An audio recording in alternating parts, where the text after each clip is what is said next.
Hello అండి, welcome back to 6 of Wands. ఇది ఒక general collective and timeless tarot reading as usual. Okay, starting with my person current energies.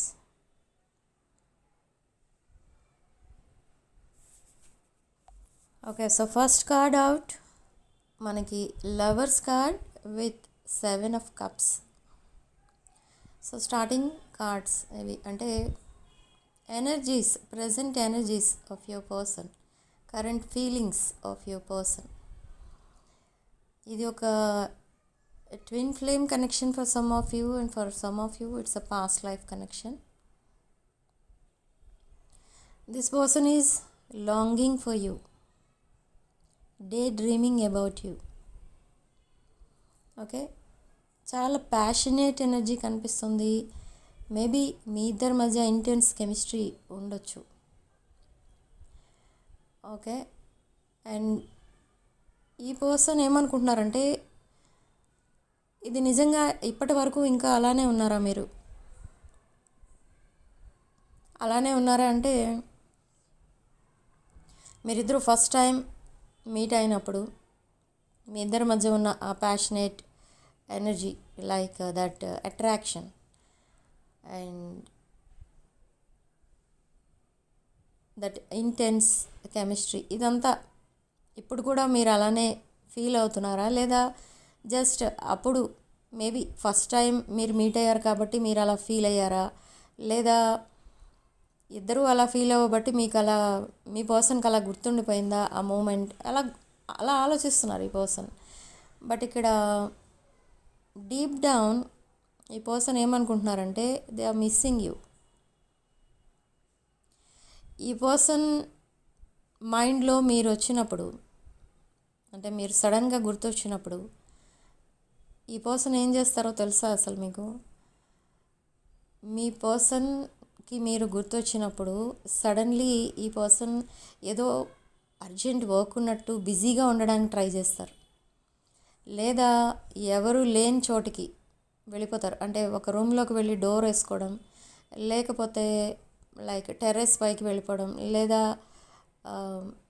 బయట walk అని చెప్పి వెళ్ళిపోవడం, అలాంటి పనులు చేస్తూ ఉంటారు. ఎందుకు అలా అవాయిడ్ చేస్తుంటారు? మీ ఫీలింగ్స్, మీ మెమరీస్ రాకుండా, గుర్తు రాకుండా అలా ఎందుకు కంట్రోల్ చేసుకుంటున్నారంటే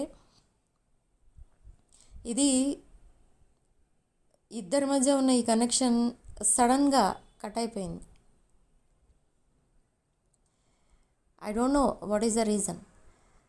బట్ ఎప్పుడైతే మీ కనెక్షన్ కట్ అయిపోయిందో ఈ పర్సన్కి అప్పుడు అర్థమైంది అసలు మీ లైఫ్లో, తన లైఫ్లో మీరు మీలాంటి పర్సన్ రావడమే ఒక కళ అన్నట్టుగా ఉన్నారు. అంటే మేబీ ఈ పర్సన్ ఎవరిపైన పెద్దగా ఇంట్రెస్ట్ అనేది చూపించరు, ఇలాంటి రిలేషన్స్ పైన పెద్దగా ఇంట్రెస్ట్ చూపించరు. ఈ పర్సన్ లైఫ్లో ఉన్నది ఓన్లీ రెస్పాన్సిబిలిటీస్ మాత్రమే. ఇలా ఎమోషనల్ రిలేషన్షిప్స్ ఇలాంటివి ఏమీ కూడా లేవు. బట్ ఎప్పుడైతే మీరు పరిచయం అయ్యారో ఈ పర్సన్ లైఫ్లో ఒక డిఫరెంట్ యాంగిల్ నుండి తన లైఫ్ని తనే చూసుకోవడం స్టార్ట్ చేశారు. అంటే నేను ఎంత లక్కీ పర్సన్ని, నాకు ఇలాంటి పర్సన్ దొరికారు. ఓకే, అంటే మీ పర్సన్కి చాలా మీరు ఒక డివైన్ ఎనర్జీ లాగా ఎప్పుడు మీ పర్సన్కి సపోర్టింగ్గా ఉంటూ ఒక ప్రొటెక్షన్ సర్కిల్లో మీ పర్సన్ ఉంచేవారు, ఒక ప్రొటెక్షన్ బబుల్లో. Now that protection bubble is broken. ఇప్పుడు ఈ పర్సన్ ఎలా ఫీల్ అవుతున్నారంటే యాక్చువల్గా ఈ పర్సన్ ఏమనుకున్నారంటే తనకు అలవాటే అలా ఏదో విక్టిమ్ మెంటాలిటీలో ఉండిపోవడం ఈ పర్సన్కి అలవాటు. సో అలా మీరు తన లైఫ్లోకి వచ్చారు బై ఛాన్స్, అదొక గాడ్స్ గిఫ్ట్. బట్ ఇప్పుడు మీరు లేరు. అలా తనే తానే చెప్పేసుకుంటూ తనకి తానే కన్విన్స్ చేసేసుకుని మిమ్మల్ని మర్చిపోవడానికి ట్రై చేస్తారు. బట్ ఎంత మర్చిపోదామంటే అంత ఎక్కువ గుర్తొస్తున్నారు మీరు. ఓకే, ఈ పర్సన్ దగ్గర మీ పిక్స్ చాలా ఉన్నాయి.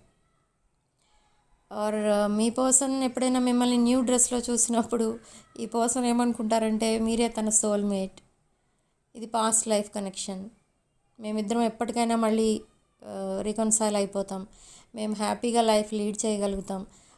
మీరొక మీ పర్సన్ని మీరు ఒక ఫాదర్ లాగానో మదర్ లాగానో చూసుకుంటారు, అంత కేరింగ్గా చూసుకుంటారు. తనకి చిన్నప్పటి నుంచి ఉన్న ఆ childhood trauma or relationship related trauma ఏది ఉన్నా కూడా మీతో ఎప్పుడైతే రికన్సైల్ అవుతారో అన్నీ మర్చిపోతారు. So now they want you అన్నట్టుగా ఈ పర్సన్ పదే పదే మీతో మళ్ళీ రికన్సైల్ అయిపోతారు అన్న ఆలోచనలోనే ఉన్నారు. But are they taking action అంటే నో, యాక్షన్ తీసుకోవడానికి రెడీగా లేరు. ఈ పర్సన్ యాక్షన్ తీసుకుంటే మీకు కమిట్మెంట్ ఇవ్వాలి ఈ person. But this person is commitment phobic. మీకు కమిట్మెంట్ ఇవ్వలేరు ఇప్పుడు. ఎందుకు ఇవ్వలేరు అంటే సమ్ సిచ్యువేషన్స్, సమ్ ఇష్యూస్ ఏవో ఉన్నాయి మీ పర్సన్ ప్రాబ్లంలో. సో కమిట్మెంట్ ఫోబిక్ లాగే ఉండిపోయారు. బట్ ఒక్కొక్కసారి పర్సన్కి ఒక అవేకనింగ్ అనేది వస్తూ ఉంటుంది. ఏంటి అంటే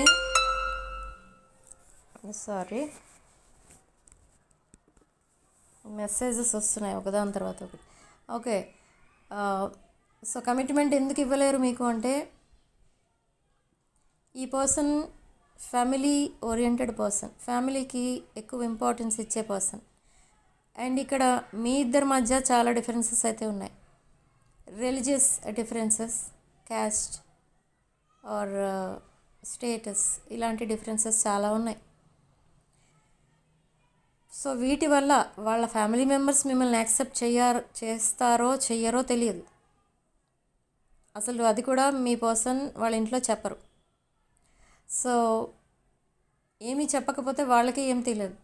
బట్ ఈ పర్సన్ ఎప్పుడు ఈ విక్టిమ్ మెంటాలిటీలో మాత్రం కనిపిస్తూ ఉంటారు, వాళ్ళ ఫ్యామిలీ మెంబర్స్ కూడా. సో మీ రిలేషన్ కోసం కూడా వాళ్ళ ఫ్యామిలీకి తెలియదు. సో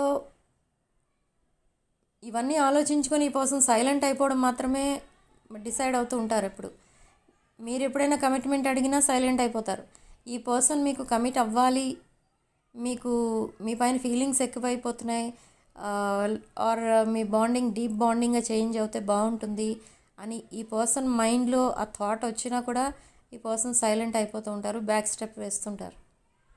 ఎందుకంటే ఈ రిలేషన్ సక్సెస్ అవ్వదేమో అనే పాయింట్ తప్ప ఇంకా వేరే విషయాలు ఏమో ఆలోచించరు.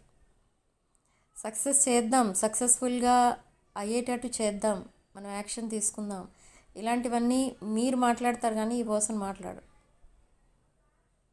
Okay, why? Because so many differences ఉన్నాయి మీ ఇద్దరి మధ్య. ఓకే, బట్ నెక్స్ట్ 48 to 72 అవర్స్లో ఈ పర్సన్ మీకు ఒకవేళ కమ్యూనికేషన్ లేకపోతే ఇద్దరి మధ్య కమ్యూనికేషన్ అనేది స్టార్ట్ అవుతుంది. మెసేజ్ చేస్తారు ఆర్ కాల్స్ చేస్తారు. అండ్ ఆల్రెడీ మీరు కమ్యూనికేషన్లో కనుక ఉన్నట్టయితే ఈ పర్సన్ సడన్లీ తన కోసం చెప్పడం స్టార్ట్ చేస్తారు. But don't cut this conversation. ఈ పర్సన్ మీతో ఏదో ఇంపార్టెంట్ ఇష్యూస్ డిస్కస్ చేయడానికి మాత్రమే మాట్లాడుతున్నారు. అండ్ ఈ కాన్వర్సేషన్ ఎలాంటిది అంటే మీకు తెలియని విషయాలు ఎన్నో చెప్తారు ఈ పర్సన్. ఇప్పటి వరకు హైడ్ చేస్తున్న విషయాలన్నీ కూడా మీకు చెప్తారు ఈ పర్సన్. మీరు చాలా షాక్ అవుతారు ఈ విషయాలన్నీ విని. ఓకే, ఈ పర్సన్ లైఫ్లో ఇంత నడుస్తున్నా మీకెందుకు చెప్పలేదు అని మళ్ళీ మీకు కోపం రావచ్చు.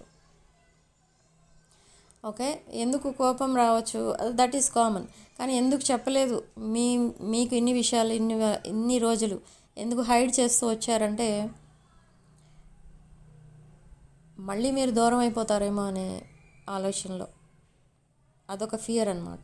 అంటే ఈ పర్సన్ లైఫ్లో అసలు ఏం జరుగుతుందో తెలిస్తే మేబీ అవన్నీ మీరు భరించలేక ఆర్ అవన్నీ సాల్వ్ చేయలేక మీరు ఈ పర్సన్నే వదిలేస్తారేమో కంప్లీట్గా అనే ఆ ఫియర్ ఆఫ్ రిజెక్షన్లో ఈ పర్సన్ మీకేం చెప్పలేదు. బట్ మీరు ఇంకొకలా అనుకున్నారు ఈ పర్సన్ని, like they betrayed you or cheated you అలా అనుకున్నారు. కానీ ఇది రాంగ్. ఈ పర్సన్ స్టార్టింగ్ నుండి జెన్యూన్ ఇంటెన్షన్తోనే ఉన్నారు ఇక్కడ, ప్యూర్ ఇంటెన్షన్సే ఉన్నాయి. కాకపోతే మీ ఇద్దరి మధ్య ఉన్న ఈ డిఫరెన్సెస్ వల్ల ఈ పర్సన్ భయపడుతూ వచ్చారు ఫ్రమ్ ద బిగినింగ్. ఓకే, ఈ పర్సన్ మిమ్మల్ని ఎంతగా ఇష్టపడుతున్నారంటే మార్నింగ్ లేవగానే తన మైండ్లో ఫస్ట్ వచ్చే థాట్ ఎవరంటే మీరే. నైట్ పడుకునే ముందు లాస్ట్ థాట్ ఎవరిది అంటే మీరే. ఫోన్ ఓపెన్ చేస్తే ఫస్ట్ చూసేది ఎవరిది పిక్ అంటే మీదే. మీ కాంటాక్ట్ ఓపెన్ చేస్తారు, మీరు ఎప్పుడు ఆన్లైన్ ఉన్నారు, ఎప్పుడు ఆఫ్లైన్ ఉన్నారు, that last seen timing check చేస్తారు, మీ సోషల్స్ చెక్ చేస్తారు మార్నింగ్.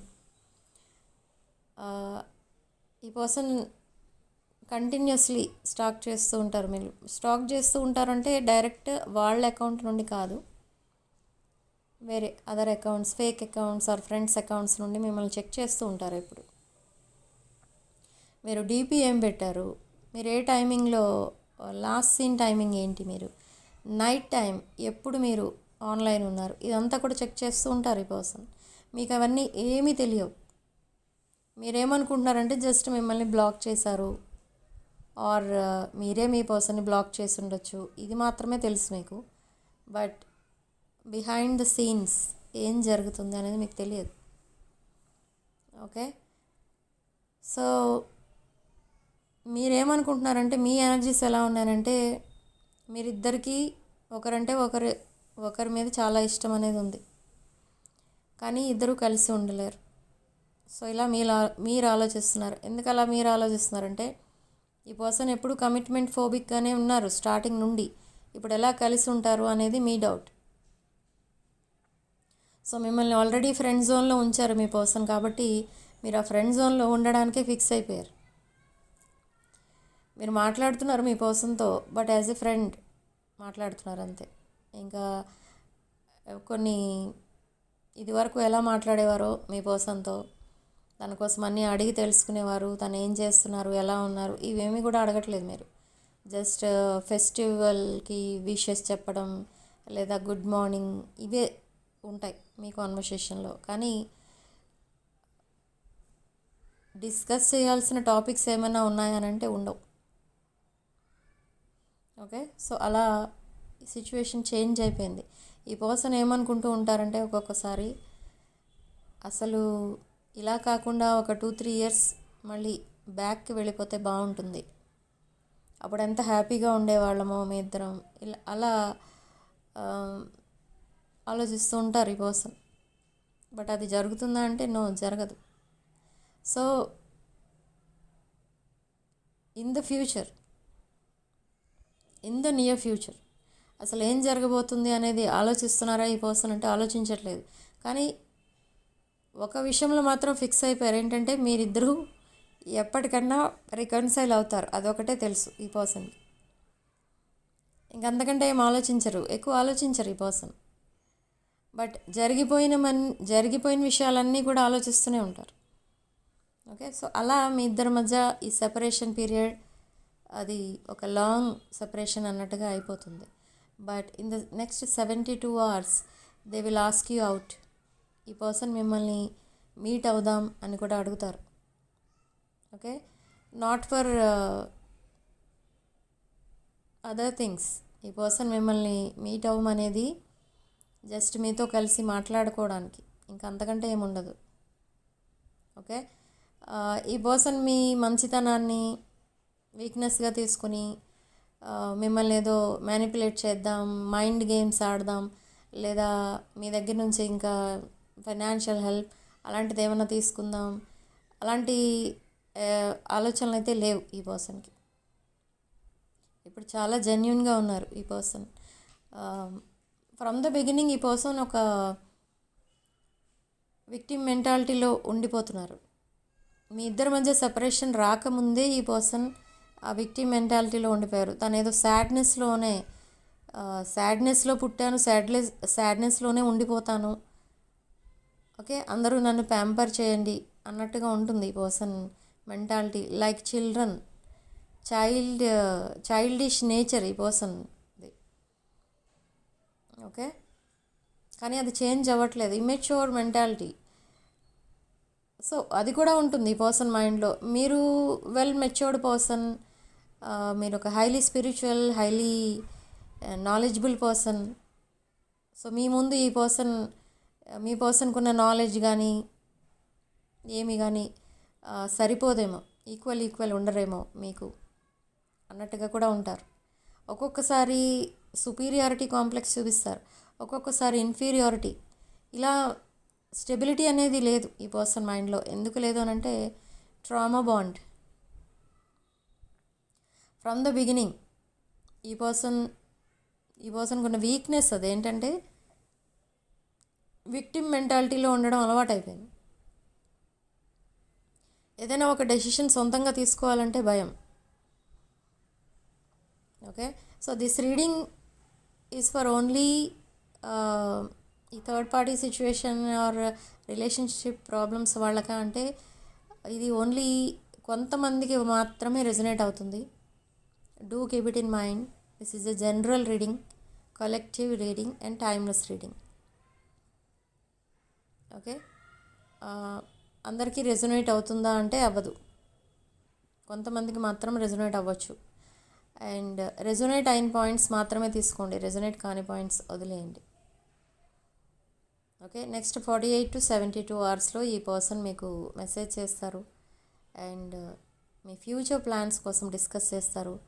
మనకి ఇక్కడ స్టార్టింగ్ కార్డ్ లవర్స్ కార్డ్ వచ్చింది, reunion card, past life, twin flame connection, strong bonding, and for some of you it's a third party, romantic third party. Okay, so just take what resonates అని చెప్తూ ఉంటాను ఎక్కువ, అందుకే చెప్తూ ఉంటాను. అందరికీ points resonate అవ్వ, అందరి విషయంలో థర్డ్ పార్టీ ఇష్యూస్ లేవు కదా. సో ఏది రెజొనేట్ అయితే అదే తీసుకోండి. అండ్ ఈ పర్సన్ మీకోసం చాలా ప్లాన్స్ అయితే వేసుకుని ఉన్నారు, ఫ్యూచర్ ప్లాన్స్లో మిమ్మల్ని ఇన్వాల్వ్ చేశారు. ఈ పర్సన్ వాళ్ళ ఫ్రెండ్స్ అండ్ ఫ్యామిలీ మెంబర్స్కి మిమ్మల్ని ఇంట్రడ్యూస్ చేస్తారు అండ్ మీకోసం చాలా గొప్పగా చెప్తారు వాళ్ళ దగ్గర, పేరెంట్స్ దగ్గర, ఫ్యామిలీ మెంబర్స్ దగ్గర. ఎందుకు అలా చెప్తారు అని అంటే ఈ రిలేషన్షిప్ క్యాన్సిల్ చేయకుండా, అంటే ఈ మ్యాచ్ ఒకవేళ అన్మ్యారీడ్ అయితే ఈ మ్యాచ్ ఫిక్స్ చేయమని వాళ్ళని ఇండైరెక్ట్గా అడుగుతారనమాట. So already married but separated and now you are in a relationship అనుకుంటే ఇది ఈ రిలేషన్షిప్ నెక్స్ట్ లెవెల్కి వెళ్తుంది, ఒక డీప్ బాండింగ్గా చేంజ్ అవుతుంది. You both are meant to be together. ఇది past life connection. Okay, so కొన్ని రీజన్స్ వల్ల మీరు సెపరేషన్లో ఉన్నారు, but that cycle has ended. ఇది final phase of your separation అనమాట. Okay, so this is your reading. Significant number 8 and comment సెక్షన్లో మీరు 111 with 222 అని టైప్ చేసి ఈ పాజిటివ్ ఎనర్జీని క్లెయిమ్ చేసుకోండి. అండ్ వీడియోని తప్పకుండా లైక్ చేయండి, హైప్ చేయండి, మీ ఫ్రెండ్స్ అండ్ ఫ్యామిలీకి షేర్ చేయండి. ఓకే, అండ్ 6 of Wands ఛానల్ని సబ్స్క్రైబ్ చేసుకోండి. అండ్ ఛానల్లో వీడియోలో ఓన్లీ రెజొనేట్ అయిన పాయింట్స్ మాత్రమే తీసుకోండి, రెజొనేట్ కాని పాయింట్స్ వదిలేయండి. పర్సనల్ రీడింగ్స్ కోసం నా వాట్సాప్ నెంబర్కి కాల్ ఆర్ మెసేజ్ చేయండి. నా వాట్సాప్ నెంబర్ టైటిల్ దగ్గర ఉంటుంది, డిస్క్రిప్షన్ బాక్స్లో కూడా ఉంటుంది. Okay, thank you for watching. Sending love and light.